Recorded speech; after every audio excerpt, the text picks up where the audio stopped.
Hi friends, சும்மா வாசனை கம்மன்னு ஒரு மட்டன் தனி குழம்பு எப்படி செய்யுதுன்னு பார்க்கலாமா? ஒரு குக்கரில் 1/2 கிலோ மட்டன் நான் வாஷ் பண்ணி சேர்த்துருக்கேன். அதில் தேவையான அளவுக்கு தண்ணி சேர்த்துட்டு 1 டீஸ்பூன் இஞ்சி பூண்டு பேஸ்ட்டு, 1/4 டீஸ்பூன் மஞ்சள் பொடி, கொஞ்சமாக உப்பு சேர்த்து நல்லா மிக்ஸ் பண்ணிவிட்டு 4 விசில் வச்சுக்கோங்க. ஒரு பாத்திரத்தில் நல்லெண்ணெய் சேர்த்துக்கோங்க. பட்டை, கிராம்பு, ஏலக்கெல்லாம் சேர்த்துட்டு 2 மீடியம் சைஸ் வெங்காயத்தை கட் பண்ணி சேர்த்துக்கோங்க. கூடவே கொஞ்சம் புதினா, 2 பச்சை மிளகாய் சேர்த்துக்கோங்க. 1 டீஸ்பூன் இஞ்சி பூண்டு பேஸ்ட்டு சேர்த்து நல்லா வதக்கிக்கோங்க.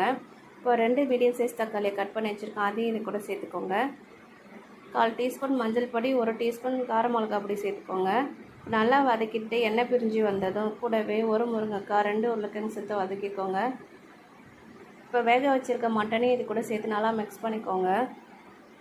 இப்போ 3 டீஸ்பூன் குழம்பு மிளகாய் பொடி, 1 டீஸ்பூன் மட்டன் மசாலா சேர்த்துக்கோங்க. அதையும் நல்லா மிக்ஸ் பண்ணிவிட்டு கறி வேக வச்ச தண்ணியை இது கூட சேர்த்து நல்லா கொதிக்க விடுங்க. இப்போ இது கூடவே நம்ம ஒரு அரை மூடி தேங்காயை துருவி வச்சுக்கிட்டு கூடவே 1 டீஸ்பூன் கசகசா, கொஞ்சம் சோம்பு, 4 சின்ன வெங்காயத்தை உரித்து அது கூட சேர்த்து நல்லா பேஸ்ட்டு போல் அரைச்சிக்கோங்க. இப்படி குழம்பு நல்லா கொதித்து வந்ததும் நல்லா ஒரு தடவை கிண்டி விட்டுருங்க. பாருங்கள், இந்த அளவு கொதித்து வந்ததும் முழு குழம்புக்கு தேவையான அளவுக்கு உப்பு சேர்த்துட்டு அரைச்சி வச்ச பேஸ்ட்டையும் இது கூட சேர்த்து நல்லா கிண்டிக்கோங்க. இப்போ ஒரு தட்டு போட்டு மறுபடியும் மூடி வச்சு வேக விடுங்க.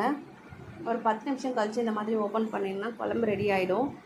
நல்லா ஒரு தடவை மிக்ஸ் பண்ணி விட்டு காய்கறியும் மட்டனும் வெந்திருக்கான்னு செக் பண்ணுங்கள்.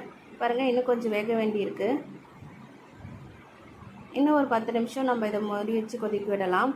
அவ்வளோதான், 10 நிமிஷம் கழிச்சு ஓப்பன் பண்ணிங்கன்னா சூப்பரான மட்டன் குழம்பு ரெடி ஆகிடுச்சு. இப்போ கொத்தமல்லி, கருவேப்பிலை தூவிட்டு ஒரு தடவை மிக்ஸ் பண்ணி விட்டுட்டு ஸ்டவ் ஆஃப் பண்ணிடலாம். அவ்வளோதான், சூப்பராக நல்லா வாசனை கமன்னு மட்டன் குழம்பு ரெடியாக இருக்குது. இந்த சூடான சாதத்தில் வச்சு சாப்பிட்டிங்கன்னா எவ்வளோ சூப்பராக இருக்குன்ட்டு நீங்களே ஒரு தடவை ட்ரை பண்ணி பார்த்துட்டு எப்படி இருக்குன்னு எனக்கு கமெண்ட்டில் சொல்லுங்கள். Thank you friends.